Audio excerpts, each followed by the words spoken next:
Good evening everyone, welcome to civil services study practice set number 849 पर आ जाइए। UP PCS के लिए practice करेंगे। इसमें हम करंट अफेयर्स के प्रश्नों पर। तो चलिए स्टार्ट करते हैं। तो बिना किसी देरी के क्वेश्चन नंबर 1 पर आ जाइए। इस टेस्ट सीरीज़ की प्लेलिस्ट का लिंक आपको डिस्क्रिप्शन बॉक्स में मिल जाएगा। वहाँ पर आप टेस्ट नंबर 1 से लेकर इस टेस्ट तक पहुँच सकते हैं। हाल ही में विश्व का सबसे बड़ा नीलम क्लस्टर कहाँ से प्राप्त हुआ है? ये है, देखिए कहाँ से प्राप्त हुआ है। भारत से प्राप्त नहीं हुआ है तो एलिमिनेट कर दीजिए। इंडोनेशिया नहीं है, मलेशिया नहीं है, श्रीलंका से प्राप्त हुआ है। तो हाल ही में सबसे बड़ा नीलम क्लस्टर जो है वो श्रीलंका से प्राप्त हुआ है। इसका जो अनुमानित मूल्य है वो लगभग 100 मिलियन अमेरिकी डॉलर है और इसका जो वजन है वो 2.5 मिलियन कैरेट है, यानी 510 किलोग्राम। इसका नाम क्या रखा गया है? इसका नाम रखा गया है सेरेंडिपिटी नीलियम। सेरेंडिपिटी नीलम।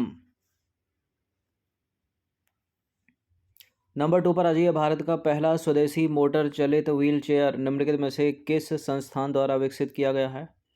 हम पहले भी इस पर चर्चा कर चुके हैं। ये बनाया है आईआईटी मद्रास ने। तो भारतीय प्रौद्योगिकी संस्थान आईआईटी मद्रास के द्वारा विकसित किया गया है भारत का पहला स्वदेशी मोटर चलित व्हील चेयर, जिसे नाम दिया गया है नियो बोल्ट। और इसको प्रोफेसर सुजाता श्रीनिवास के नेतृत्व में एक टीम के द्वारा विकसित किया गया है और इसका नियोमोशन नामक स्टार्टअप के माध्यम से व्यवसायीकरण किया गया है। नंबर 3 पर आ जाइए। निम्नलिखित कथनों पर विचार करेंगे। 2 स्टेटमेंट है यहाँ पर, बताना कि इनमें से कौन सा करेक्ट है। पहला स्टेटमेंट है, drug controller general of India द्वारा भारतीय कंपनी जाइडस कैडिला द्वारा विकसित कोविड-19 रोधी वैक्सीन के आपातकालीन इस्तेमाल की अनुमति 20 अगस्त 2021 को प्रदान की गई। ये यहाँ से यहाँ तक का पहला स्टेटमेंट। दूसरा स्टेटमेंट है, यह विश्व की पहली डीएनए आधारित कोरोना रोधी वैक्सीन है जिसका विकास भारत के वैज्ञानिकों ने किया है। बताइए, ये करेक्ट है दोनों के दोनों स्टेटमेंट और सी है इसका आंसर। तो यह जो वैक्सीन है वो 12 वर्ष से अधिक उम्र के बच्चों को लगाई जा सकेगी।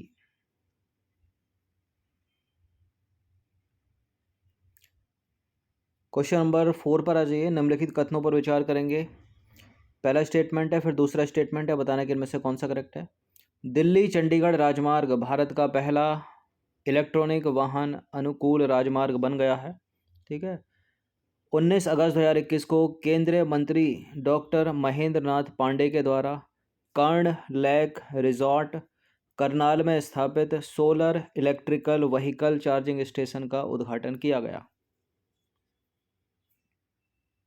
देखिए दोनों के दोनों स्टेटमेंट सही है, ये सी है इसका आंसर।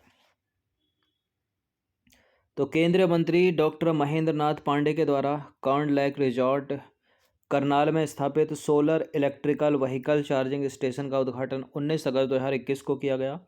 इलेक्ट्रिक वाहन चार्जिंग स्टेशनों के नेटवर्क के साथ ही दिल्ली चंडीगढ़ राजमार्ग जो है भारत का पहला ई वाहन अनुकूल राजमार्ग बन गया है। मतलब इलेक्ट्रिक वाहन अनुकूल राजमार्ग, जहां पर इलेक्ट्रिक वाहनों को चार्ज किया जा सकता है।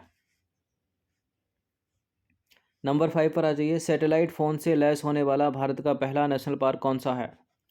सैटेलाइट फ़ोन से लैस भारत का पहला नेशनल पार्क है असम का कांजीरंगा नेशनल पार्क। तो असम में स्थित Kaziranga national park satellite phone से लैस होने वाला भारत का पहला राष्ट्रीय उद्यान बना और बीएसएनएल जो है वो इन फ़ोनों का सेवा प्रदाता होगा। नंबर 6 पर आ जाइए। निम्नलिखित कथनों पर विचार करेंगे। पहला स्टेटमेंट क्या है?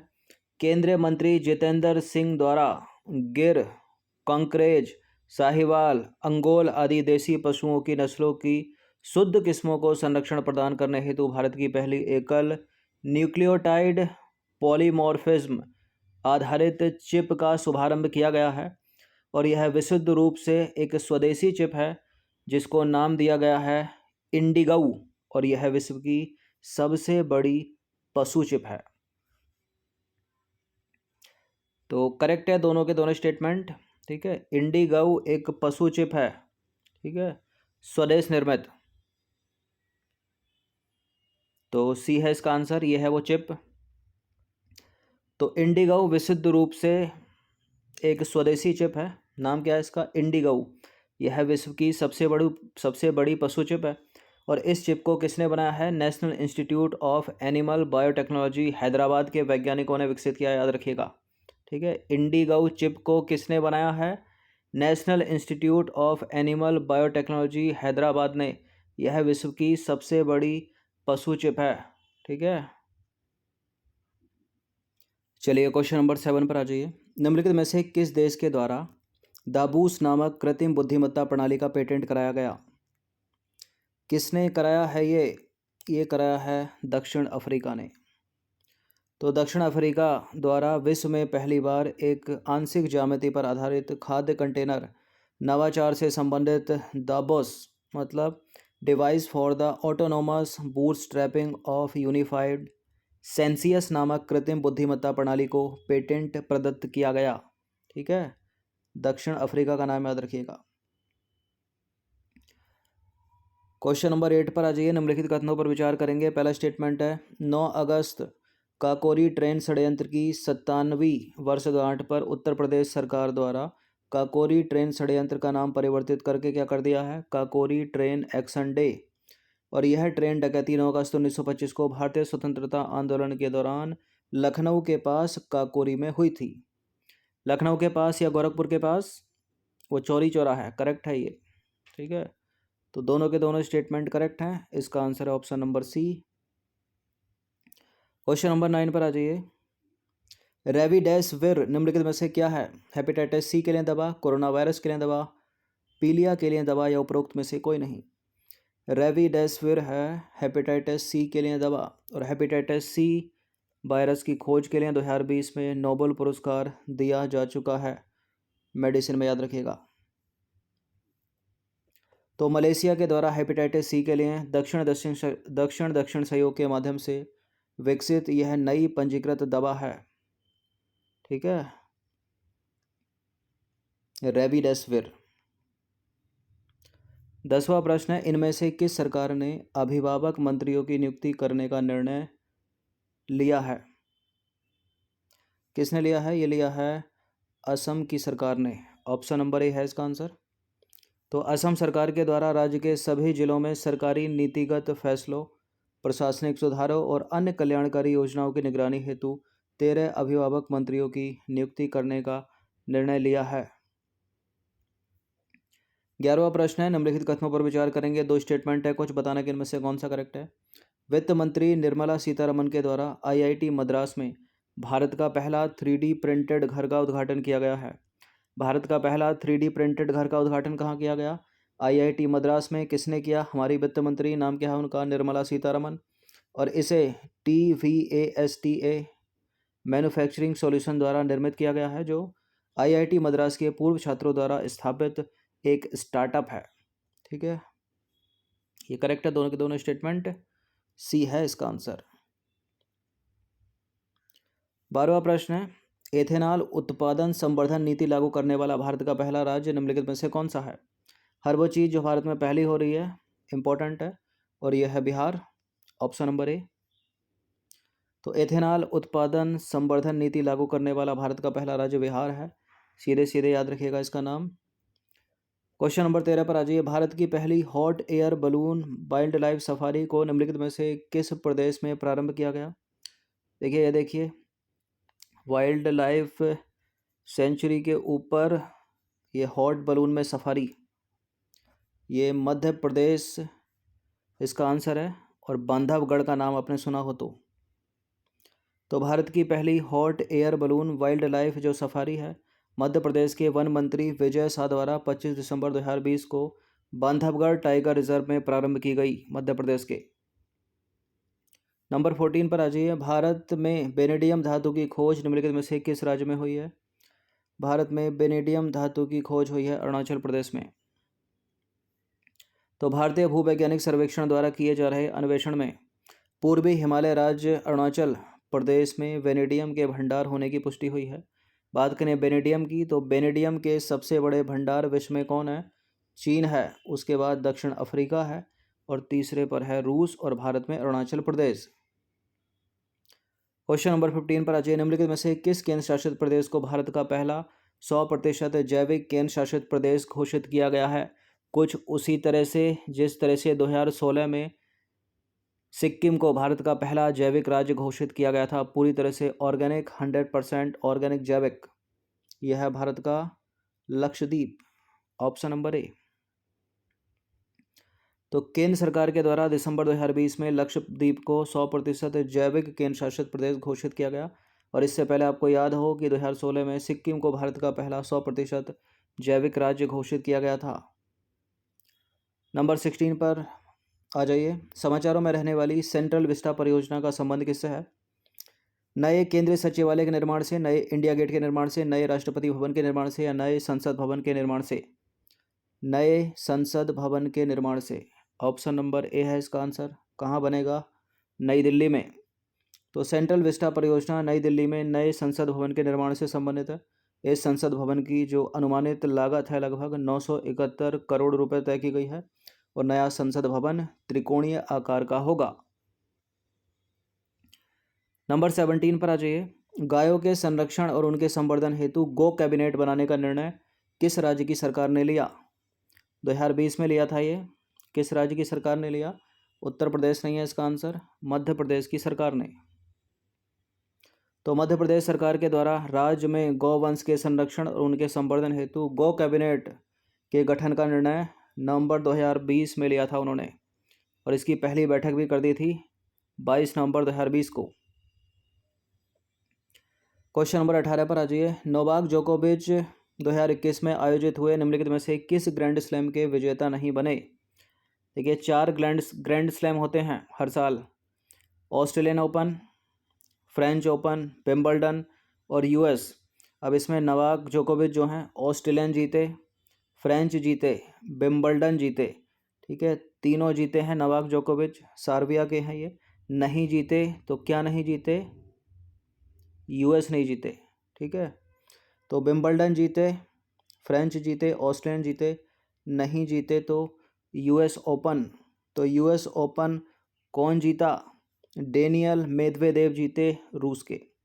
तो ऑस्ट्रेलियन ओपन जो एक टेनिस टूर्नामेंट है, फ्रेंच ओपन भी एक टेनिस टूर्नामेंट है, विंबलडन ओपन भी एक टेनिस टूर्नामेंट है और यूएस ओपन भी एक टेनिस टूर्नामेंट है। ये चारों के चारों ग्रैंड स्लैम हर साल होते हैं, ठीक है। तो Australian open, French open, Wimbledon open 2021 के विजेता हैं सर्बिया के नोवाक जोकोविच, जबकि यूएस ओपन 2021 के विजेता हैं रूस के डेनियल मेदवेदेव, याद रखिएगा। अब पुरुष एकल की बात हो गई तो महिला एकल की बात भी हो जाए। तो ऑस्ट्रेलियन ओपन 2021 जो एक टेनिस टूर्नामेंट है, महिला एकल की विजेता कौन बनी इसमें? मारिया शारापोवा नहीं है, सेरेना विलियम्स नहीं है। नाओमी ओसाका, जापान की नाओमी ओसाका ने जीता है ऑस्ट्रेलियन ओपन 2021 और हराया किसको इन्होंने? अमेरिका की जेनिफर ब्रेडी को।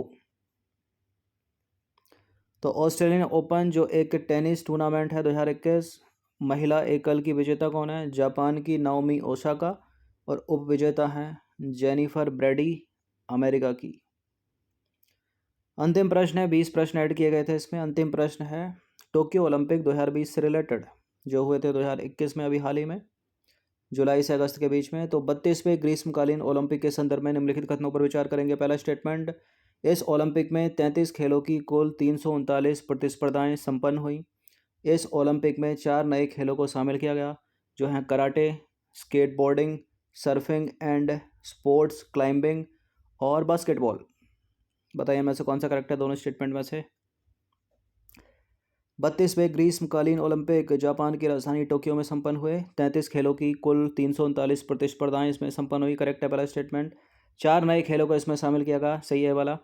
कराटे है, स्केट बोर्डिंग है, सर्फिंग एंड स्पोर्ट्स क्लाइंबिंग है, लेकिन बास्केटबॉल नहीं है, ठीक है। इसकी वजह से पूरा स्टेटमेंट जाएगा ये। बास्केटबॉल नहीं है, बेसबॉल है, बेसबॉल या सॉफ्ट बॉल। तो पहला है करेक्ट, दूसरा है इनकरेक्ट। तो 32वें एशियाई खेलों का आयोजन जो है जापान की राजधानी टोक्यो में किया गया। कब से कब तक? 23 जुलाई से 8 अगस्त 2021 के बीच इस ओलंपिक खेलों में 33 खेलों की कुल 339 प्रतिस्पर्धाएं संपन्न हुई। इस ओलंपिक में 4 नए खेलों को शामिल किया गया, जो हैं कराटे, स्केटबोर्डिंग, सर्फिंग एवं स्पोर्ट्स क्लाइंबिंग और बेसबॉल या सॉफ्टबॉल। बास्केटबॉल नहीं है, ठीक है, बास्केटबॉल नहीं है। और इस ओलंपिक खेलों में कुल 206 देशों ने भाग लिया। कितनी कंट्री? 206। यह प्रश्न अभी यूपीएससी सिविल सेवा 2020-21 की प्रारंभिक परीक्षा जो 10 अक्टूबर को हुई थी, इसमें पूछा गया था। इसमें दूसरा स्टेटमेंट तो यही था, मतलब उन्होंने यहाँ पर बेसबॉल ही लिखा था। यहाँ स्टेटमेंट कुछ और था, पहला वाला आदर्श वाक्य से रिलेटेड था। चलिए, तो ये 20 प्रश्न थे करंट से रिलेटेड।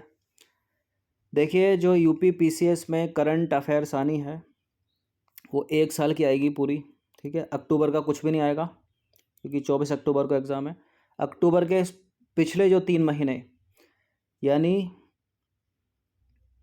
मई, जून, जुलाई, अगस्त, सितंबर, ठीक है।